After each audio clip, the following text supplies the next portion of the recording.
सभी साथियों को राम राम। स्वागत है आप सभी का GK GS by Harish Bhardwaj official YouTube channel के अंदर। जैसे कि आप जानते हैं एचएसएससी और हरियाणा पुलिस के लिए जो है हमारा फ्री इनिशिएटिव चला हुआ है। इसी के अंतर्गत जो है हम हरियाणा जीके और एग्रीकल्चर जो है दोनों सीरीज हम पैरेलल चला रहे हैं। अभी जो है हम हरियाणा जीके जो है लास्ट 5 ईयर के क्वेश्चन यहाँ पे डिस्कस कर रहे हैं।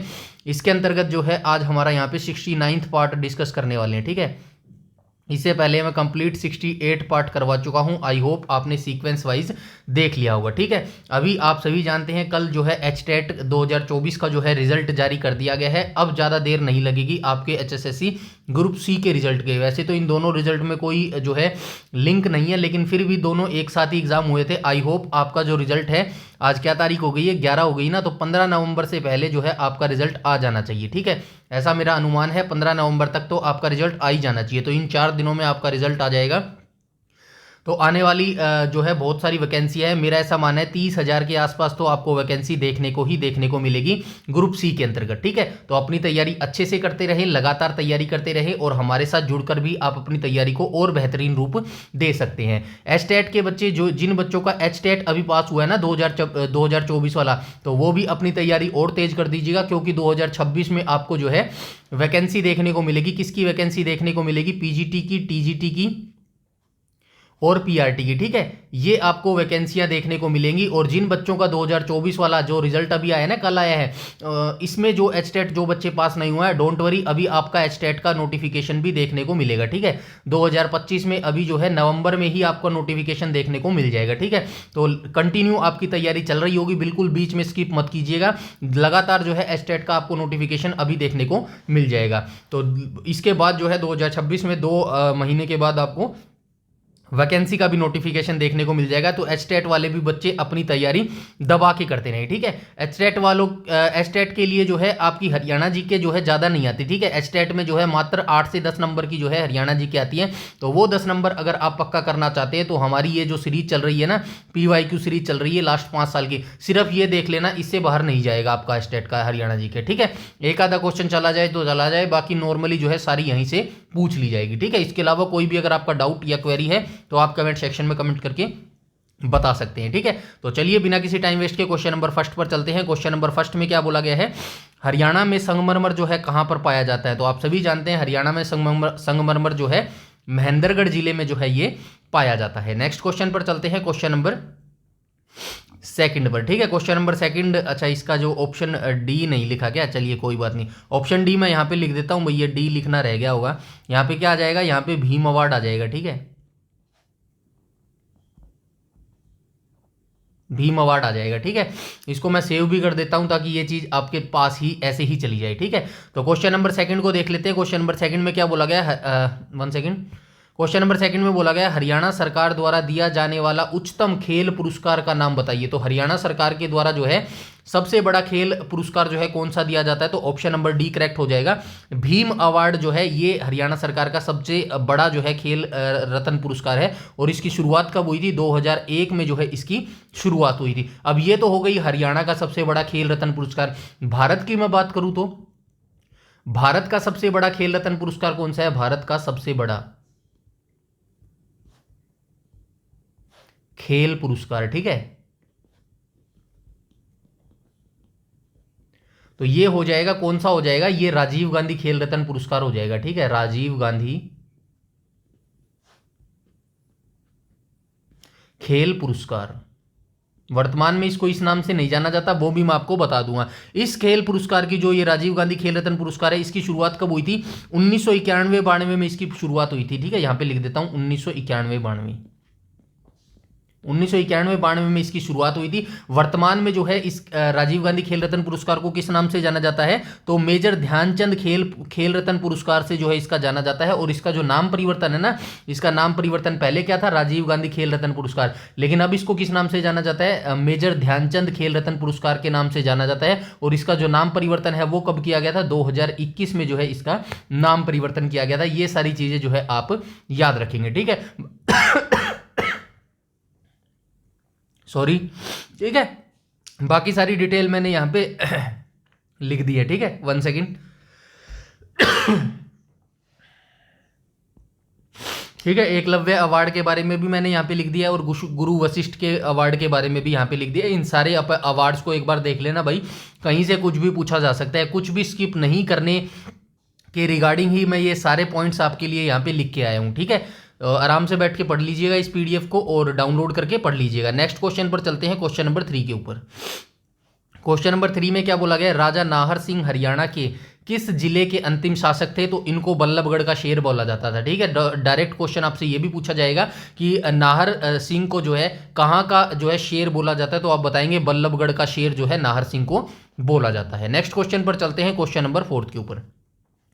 क्वेश्चन नंबर 4 में क्या बोला गया है, तो क्वेश्चन नंबर 4 में बोला गया है इंदिरा गांधी सुपर थर्मल शक्ति परियोजना हरियाणा के किस जिले में अवस्थित है? तो ये हो जाएगी, कहां पर हो जाएगी, झज्जर जिले के अंतर्गत अवस्थित है। ठीक है, इंदिरा गांधी सुपर थर्मल जो परियोजना है ये हरियाणा का झज्जर जिले में अवस्थित है। और झज्जर में कौन सा गांव है? झारली गांव है। ठीक है, ये भी आपको याद रखना, क्या पता कई बार पूछ ले। ठीक है, कैसे पूछ सकता है वो भी मैं आपको बता देता हूं। आपसे पूछा जाएगा इंदिरा गांधी सुपर थर्मल शक्ति परियोजना हरियाणा के कहां पर अवस्थित है, ये देगा और ऑप्शन 4 दे देगा, ककरोई दे देगा, झारली दे देगा। ठीक है, और कौन से ऑप्शन दे देगा, और दे देगा 2 ऑप्शन और दे देगा, जैसे एक ऑप्शन रानिया दे देगा और एक ऑप्शन दे देगा इनमें से कोई नहीं। तो उस केस में आपको बताना पड़ेगा झारली गांव में जो है ये इंदिरा गांधी सुपर थर्मल शक्ति परियोजना अवस्थित है। ठीक है, नेक्स्ट पर चलते हैं और यहाँ पे ये भी लिख दिया गया है भाई, ये चीज भी आप याद रखना, बहुत बार बहुत क्वेश्चनों में एचएसएससी पूछते हैं। ये जो है इस परियोजना की जो पहली यूनिट है वो कब शुरू की गई थी? 31 अक्टूबर 2010 को जो है ये पहली यूनिट चालू की गई थी। ठीक है, ये चीज भी आप याद रखेंगे। नेक्स्ट क्वेश्चन पर चलते हैं, क्वेश्चन नंबर 5 के ऊपर। क्वेश्चन नंबर 5 में क्या बोला गया है, तो क्वेश्चन नंबर 5 में बोला गया है यह सेना जनरल जो हरियाणा से आते हैं उन्होंने 2007 से 10 के बीच में भारतीय सेना के 23वें सेना प्रमुख के रूप में जो है सेवा दी है। तो कौन सा हो जाएगा? ऑप्शन नंबर डी इसमें जो है करेक्ट हो जाएगा। इनका नाम क्या हो जाएगा? इनका जो है 1 सेकेंड, नाम हो जाएगा दीपक कपूर। ठीक है, दीपक कपूर हो जाएगा इनका नाम। ठीक है, तो ये जो दीपक कपूर थे ये 2007 से 2010 के बीच में जो है 23 में जो है सेना प्रमुख रहे थे जो है। ठीक है, और ये हरियाणा से जो है, इनका जन्म हरियाणा से नहीं है लेकिन रिटायरमेंट के बाद जो है ये हरियाणा के गुरुग्राम में रहते हैं, ये भी आप याद रखेंगे। ठीक है, और इन्होंने जो अपनी पढ़ाई है वो कहाँ से की थी? करनाल के कुंजपुरा स्कूल से जो है इन्होंने पढ़ाई की थी। ठीक है, ये भी आप याद रखना, करनाल का जो कुंजपुरा है ना वहीं से इन्होंने जो है अपनी पढ़ाई की थी और जो है रिटायरमेंट के बाद ये वर्तमान में हरियाणा के गुड़गांव में रहते हैं। इसी वजह से शायद ये पूछा होगा हरियाणा से आते हैं। ठीक है, ये याद रखना 2007 से 10 के बीच में। राइट ऑप्शन हो जाएगा ऑप्शन नंबर डी करेक्ट हो जाएगा, दीपक कपूर जो है ये आ जाएगा यहाँ पे। ठीक है, और ये 22वें सेना जनरल प्रमुख रहे थे भाई। यहाँ पे ये 23वां दिया गया ना, 23वां क्यों दिया गया यार ये? ठीक है, चलिए इसको मैं वेरीफाई करूंगा एक बार 22वें और 23वें के बारे में। ठीक है, बाकी ये सारा ठीक है, कोई दिक्कत नहीं है, दीपक कपूर ही थे ये। ठीक है, 2007 से 10 के बीच में। यहाँ पे थोड़ी सी मिसअंडरस्टैंडिंग है, कोई बात नहीं, इसको देख लेंगे। ठीक है, नेक्स्ट क्वेश्चन पर चलते हैं, क्वेश्चन नंबर 6 के बीच में। क्वेश्चन नंबर 6 पर चलते हैं। क्वेश्चन नंबर 6 में क्या बोला गया? हरियाणा में निम्नलिखित में से किस भौगोलिक स्थान में यमुना नदी जो है प्रविष्ट करती है, यानी कि एंटर करती है? आप सभी जानते हैं कालेश्वर वन से जो है ये यमुना नदी जो है हरियाणा में प्रवेश करती है। कालेश्वर वन कहां पर है? ये यमुना नगर में है। यमुना नगर, यमुना नगर को पहले किस नाम से जाना जाता था? अब्दुल्लापुर के नाम से जाना जाता, अब्दुल्लापुर। ठीक है, अब्दुल्लापुर के नाम से इसको जाना जाता था। और ताजेवाला बांध का निर्माण कब हुआ था? 1873 में जो है अंग्रेजों के द्वारा किया गया था, लेकिन अब इसको जो है इसके स्थान पर जो है हथीनी कुंड बैराज को बना दिया गया है। 1996 में जो है ये हथीनी कुंड बैराज बनना स्टार्ट हुआ था, 99 में इसका काम पूरा हुआ था, इसीलिए 1999 ही आपको देखने को मिलता है। ठीक है, ये चीजें सारी आप याद रखेंगे। नेक्स्ट क्वेश्चन पर चलते हैं, क्वेश्चन नंबर 7 के ऊपर। क्वेश्चन नंबर 7 में बोला गया हरियाणा के इस नगर को प्राचीन समय में इकदार कहते थे। तो हरियाणा के किस नगर को जो है प्राचीन समय में इकदार बोला जाता था? तो ये फतेहाबाद हो जाएगा। ठीक है, फतेहाबाद की स्थापना किसने की थी? आप सभी जानते हैं फिरोज शाह तुगलक के द्वारा 1351 में। ठीक है, फिरोज शाह तुगलक, ठीक है। फिरोज शाह तुगलक के द्वारा जो है 1351 में फतेहाबाद की शहर की स्थापना की गई थी। 1354 में जो है हिसार शहर की स्थापना की गई थी। ये जो है कहाँ से लौट रहा था, काबुल से या पता नहीं कहाँ से लौट रहा था, दिल्ली आ रहा था, तो बीच में ही जो है इसके पुत्र का जन्म हुआ था। जीत कर लौट रहा था, वहीं पर जो है इसने अपने पुत्र का नाम रखा था फतेह, क्योंकि ये फतेह करके लौटा था, इसीलिए जो है इसने फतेह खान जो है अपने पुत्र का नाम रख दिया, और उसी के नाम पर जो है यहाँ पर एक शहर बसा दिया जिसका नाम फतेहाबाद रख दिया। ठीक है। नेक्स्ट क्वेश्चन पर चलते हैं, क्वेश्चन नंबर 8 के ऊपर। क्वेश्चन नंबर 8 में क्या बोला गया, इस फूल को हरियाणा में सर्वाधिक क्षेत्र पर उगाया जाता है। देखिए दो चीजें आपको मिलेगी, जो है गेंदा भी आपको मिलेगा और ग्लैडियोलस जो फूल है ये भी आपको मिलेगा। अंतर क्या है मैं बता देता हूं। ऑप्शन नंबर वैसे बी इसका करेक्ट होगा। यहां पे क्या दिया गया है हरियाणा के सर्वाधिक क्षेत्र पर उगाया जाता है। ठीक है। हरियाणा के सर्वाधिक क्षेत्र पर जो उगाया जाता है वो तो गेंदा ही मिलेगा, लेकिन जो ये ग्लैडियोलस है ना, ये कुछ एक क्षेत्रों पर उगाया जाता है। मतलब ये इसकी डिमांड तो बहुत है, कुछ क्षेत्र पर, फरीदाबाद का जो है अधिक क्षेत्र पर जो है ग्लैडियोलस जो फूल है वही उगाया जाता है, लेकिन ये जो है कुल विशेष क्षेत्र पर ही उगाया जाता है। ठीक है। विशेष क्षेत्र पर ही जो है ये उगाया जाता है। ठीक है। ये चीज आप याद रखेंगे। फरीदाबाद में जो है इसकी खेती सबसे ज्यादा की जाती है, लेकिन ओवरऑल हरियाणा की बात करूंगा ना, ओवरऑल हरियाणा में सबसे ज्यादा किसकी खेती की जाती है, तो सर्वाधिक क्षेत्र पर जो है ये गेंदा की ही खेती की जाती है। ठीक है। ये चीजें आप याद रखेंगे। नेक्स्ट क्वेश्चन पर चलते हैं, क्वेश्चन नंबर 9 के ऊपर। क्वेश्चन नंबर 9 में क्या बोला गया है, भारत में मिनी क्यूबा किसे कहा जाता है, क्योंकि इस क्षेत्र से अधिक संख्या में जो है मुक्केबाज आते हैं। आप सभी जानते हैं, Bhiwani is a right option हो जाएगा। ठीक है। नेक्स्ट क्वेश्चन पर चलते हैं, क्वेश्चन नंबर 10 के ऊपर। क्वेश्चन नंबर 10 में क्या बोला गया, हरियाणा की पहली महिला राजनीतिज्ञ कौन है जिन्होंने राज्य के राज्यपाल के रूप में भी जो है कार्य किया है। तो ये कौन हो जाएंगी, तो ये हो जाएंगी चंद्रावती। ठीक है। चंद्रावती जी हो जाएंगी। इन्होंने जो है 1990 में, ठीक है, 1990 में जो है कहाँ की राज्यपाल का जो है कार्य किया है, तो ये पुदुचेरी का जो है इन्होंने कार्य किया है। पुदुचेरी जो है ना, ये यूटी होता था, और इसका जो है ये राज्यपाल का कार्य किया था चंद्रावती जी है, राइट ऑप्शन हो जाएंगी। और शन्नो देवी कौन है, ये 1966 में जो जब हरियाणा बना था ना, उस समय जो है ये हरियाणा की पहली स्पीकर बनी थी। ठीक है। 1 सेकेंड, ये आप याद रखना, शन्नो देवी जो है 1966 में हरियाणा की पहली स्पीकर बनी थी। ठीक है। हरियाणा की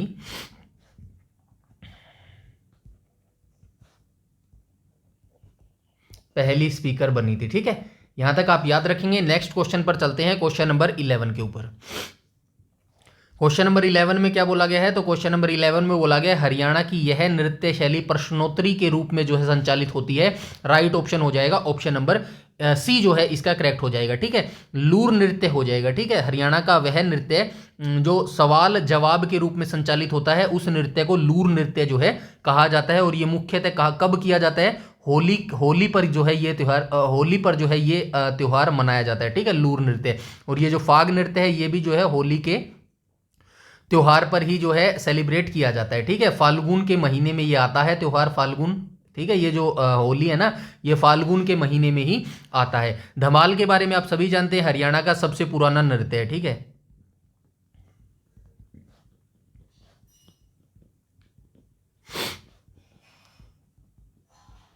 सबसे पुराना नृत्य हो जाएगा। क्यों हो जाएगा, क्योंकि ये महाभारत काल से जो है चला आता आ रहा है। ठीक है। महाभारत काल से जो है ये चला आ रहा है। और ये जो झूमर है ये क्या हो जाएगा, ये हरियाणा का गिद्दा हो जाएगा। ठीक है। हरियाणा का गिद्दा इसको बोला जाता है। ठीक है। हरियाणा का गिद्दा। गिद्दा कैसे लिखेंगे, गिद्दा ऐसे लिखेंगे, चलिए थोड़ा सा आप एडजस्ट कर लीजिएगा। ठीक है। हरियाणा का गिद्दा बोला जाता है झूमर को। ठीक है। ऐसे ही हम जो है अभी तक तैयारी करते आए हैं एचएसएससी के किसी भी एग्जाम्स की या फिर हरियाणा पुलिस की। और इन फ्यूचर में जब तक आपके एग्जाम नहीं हो जाते एचएसएससी, जब तक आपका सीईटी मेंस नहीं हो जाता, 1 सेकंड मैं थोड़ा सा आपको यहां पर बता देता हूं। एचएसएससी सीईटी मेंस या फिर ग्रुप डी, और जो हमारा लक्ष्य है Haryana police constable, plus sub inspector. ठीक है, तो जो बच्चे, जितने भी बच्चे इन सभी तीनों एग्जाम्स की तैयारी कर रहे हैं वो इस प्लेलिस्ट को अंत तक जरूर देखिएगा। यकीन मानिएगा इतनी आपकी तैयारी करवा दूंगा कि इतना कॉन्फिडेंस आपके अंदर भर जाएगा कि एग्जाम में आपको कोई भी जो है, आपका जो है हाथ पांव जो है वो नहीं फूलेंगे, कोई भी टेंशन आपको नहीं होगी, क्योंकि आप डिटेल से पढ़ेंगे और डेली पढ़ेंगे ना, तो ये चीज़ें एंजाइटी जैसी चीज़ें जो है नहीं आपको होंगी। बस आपको सीक्वेंस पढ़ना है और डेली पढ़ना है, और जो मैं यहाँ पर करवा रहा हूँ उसको जो है डेली आपको जो है अच्छे से मल्टीपल्स टाइम्स आपको रिवीजन करनी पड़ेगी, तभी जाके जो है ये चीज़ें जो है सक्सेसफुल हो पाएंगी। ठीक है, और ये सीरीज आपका जो है एंड मैं कब करूँगा, तभी एंड करूँगा जब इन सभी एग्जाम्स जो है आपके हो जाएंगे। ठीक है, बस आपके एंड में कोई दिक्कत नहीं आनी चाहिए, मेरे एंड से जो है कोई भी दिक्कत नहीं आएगी। ठीक है, चलते हैं नेक्स्ट क्वेश्चन, क्वेश्चन नंबर 12 पर चलते हैं। ठीक है, क्वेश्चन नंबर 12 में क्या बोला गया है, निम्नलिखित हरियाणा के विश्वविद्यालयों को उनके स्थान से मिलाइए। चलिए आइए मिला देते हैं भाई इनके स्थान से। चौधरी देवीलाल कहां पर है, ये सिरसा के अंतर्गत है। ठीक है, ऑप्शन नंबर ए का हो जाएगा सेकंड। तो ज्यादा सारे मिलाने की जरूरत नहीं होती, एलिमिनेशन मेथड अपना लीजिए ऐसे सवालों के अंदर। अब ए का सेकंड आपको पता चल गया। ठीक है, मान लीजिए कि तीनों आपको जो है बी सी डी नहीं पता, तो जो है ए देख लो, ए सेकंड किसका है, ए सेकंड ये तो नहीं है भाई, ये भी नहीं है। चलिए इन दोनों में से आ गया, मतलब ये ऑप्शन तो कट गए। ठीक है, अब सी और डी को देखते हैं। मान लीजिए आपको एक और पता है, गुरु जंबेश्वर भी आपको पता है, ये हिसार के अंतर्गत है। ठीक है, बी का सी देख लो, बी का सी कहां पर है, ये रहा बी का सी। बी का सी कहां हो जाएगा, ये रहा बी का सी, मिल गया ना बी का सी, तो ऑप्शन नंबर डी करेक्ट हो जाएगा, बाकी देखने की जरूरत नहीं है। ठीक है, ए का सेकंड हो जाएगा, बी का थर्ड हो जाएगा, सी का एक हो जाएगा और डी का 4 हो जाएगा, बाकी सारे अपने आप जो है मैच हो जाएंगे। ठीक है, नेक्स्ट क्वेश्चन पर चलते हैं, क्वेश्चन नंबर 13 पर। क्वेश्चन नंबर 13 में बोला गया करनाल का युद्ध किसके बीच में लड़ा गया था, तो सबसे पहले आपको याद रखना है करनाल का युद्ध जो है 1703 में जो है, माफ कीजिएगा 1739 में ये युद्ध लड़ा गया था। नादिर शाह और मोहम्मद शाह के बीच में जो है ये युद्ध लड़ा गया था। नादिर शाह ने बड़ी बुरी तरह जो है मोहम्मद शाह को हराया था, और यहीं से जो है मुगल साम्राज्य का पतन जो है शुरू हो गया था। वैसे तो वास्तविक पतन की मैं बात करूं तो कब से शुरू हो गया था, 1707 से शुरू हो गया था। यहां पर जो है आलमगीर प्रथम, रुक जाओ, आलमगीर प्रथम की मृत्यु हो गई थी। ठीक है, आलमगीर प्रथम की मृत्यु हो गई थी। आलमगीर प्रथम तो पता है ना कौन है, ये औरंगजेब था। औरंगजेब 1658 पे ये गद्दी में बैठा था और 1707 में इसकी मृत्यु हो गई थी। यही अंतिम मुगल साम्राज्य का जो है संस्थापक नहीं कहेंगे, इसी के काल में जो है मुगल साम्राज्य फला फूला लास्ट तक। इसकी मृत्यु के बाद जो है मुगल साम्राज्य जो है पतन जो है वो शुरू हो गया था। ठीक है, बाद में नादिर शाह ने बची कुची कसर जो है वो निकाल दी थी 1739 के करनाल के युद्ध में। ठीक है, आई होप यहां तक सारी चीजें जो है क्लियर हो गई होंगी। नेक्स्ट क्वेश्चन पर चलते हैं, क्वेश्चन नंबर 14 पर।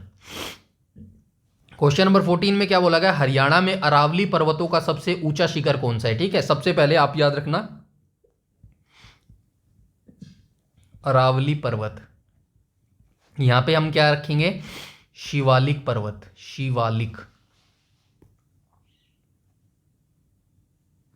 शिवालिक पर्वत लिख लो या शिवालिक पहाड़ी लिख लो, कुछ भी लिख लो यार, शिवालिक पर्वत ही लिख लेते हैं। चलो शिवालिक पर्वत, दोनों चीजें आपसे बहुत बार पूछी जाती है। अरावली पर्वत का जो सर्वोच्च शिखर है ना, ये हरियाणा की बात कर रहा हूं मैं, हरियाणा में। वैसे ओवरऑल अरावली पर्वत शिखर की बात करूंगा तो सबसे ऊंचा पर्वत कौन सा हो जाएगा, गुरु शिखर हो जाएगा। ठीक है, गुरु शिखर हो जाएगा।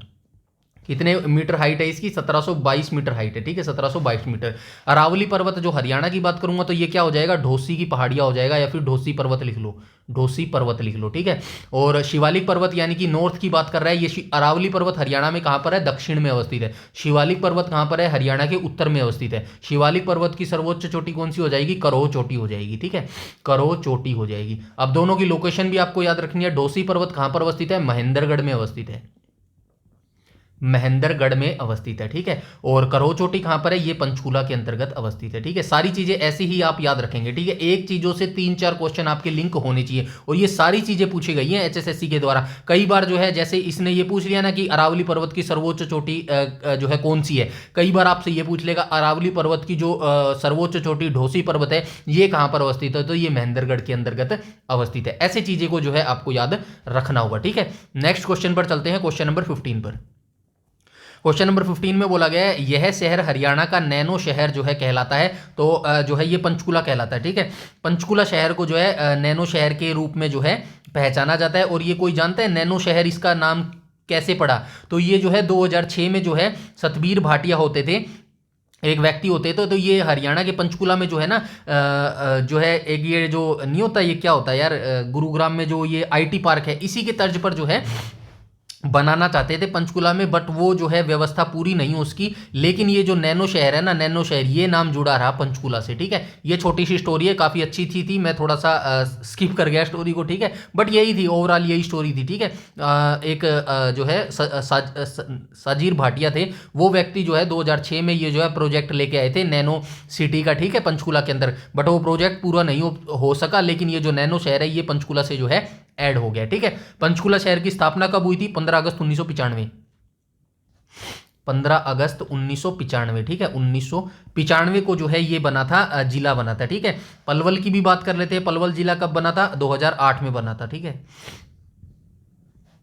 2008 में बना था। गुरुग्राम कब बना था? 1 नवंबर 1966 को बना था। आप सभी जानते हैं हरियाणा जब बना था उसमें जो है 7 जिले होते थे, घर जेके के अंतर्गत, आप सभी को ये ट्रिक पता होगी। झज्जर कब बना? झज्जर बना था भाई 15 जुलाई, 15 जुलाई 1997 को बना था, ठीक है। ये चीज़ें आप याद रखेंगे, बाकी जो है मैंने यहाँ पर लिख दिया, ठीक है, एक एक करके सारी चीज़ें आप देख लीजिए। नेक्स्ट क्वेश्चन पर चलते हैं, क्वेश्चन नंबर 16 पर। हरियाणा की सबसे ऊंची चोटी किस जिले में है? तो हरियाणा की सबसे ऊंची चोटी अभी ऊपर बात करके आए हैं, तो ये पंचकुला के अंदर हो जाएगा, करोह पीक हो जाएगा, ठीक है, करो पीक हो जाएगा, ठीक है, करो चोटी इसको बोल सकते हैं। नेक्स्ट क्वेश्चन पर चलते हैं, क्वेश्चन नंबर 17 पर। क्वेश्चन नंबर 17 वाला हाल हमने कल भी सोल्व किया था। हरियाणा का कौन सा नगर जो है अंतिम मुगल शासक के नियंत्रण में था? तो ये शाहजहानाबाद हो जाएगा, जिसको पुरानी दिल्ली बोलते हैं वर्तमान में, ठीक है, पुरानी दिल्ली जो है इसको वर्तमान में हम बोलते हैं। यही जो है क्षेत्र था जो वास्तविक जो है मुगल शासक के नियंत्रण में होता था। बाकी मैंने सारा यहाँ पे लिख दिया है। अंतिम मुगल शासक बहादुर शाह जफर थे, जिनके नियंत्रण में मुख्य रूप से, वैसे तो कुछ एक और एरिया और आता था, लेकिन मुख्य रूप से जो है शाहजहानाबाद, जिसे पुरानी दिल्ली के नाम से जाना जाता है, उसके आसपास के क्षेत्रों पर 1857 के विद्रोह तक इनका नियंत्रण था। 1857 की क्रांति को दबा दिया गया था। आप सभी जानते हैं मुगल शासक बहादुर शाह को जो है गिरफ्तार करके रंगून भेज दिया गया, जहां पर 1862 में इनकी मृत्यु हो गई थी, ठीक है। नेक्स्ट क्वेश्चन पर चलते हैं, क्वेश्चन नंबर 18 पर।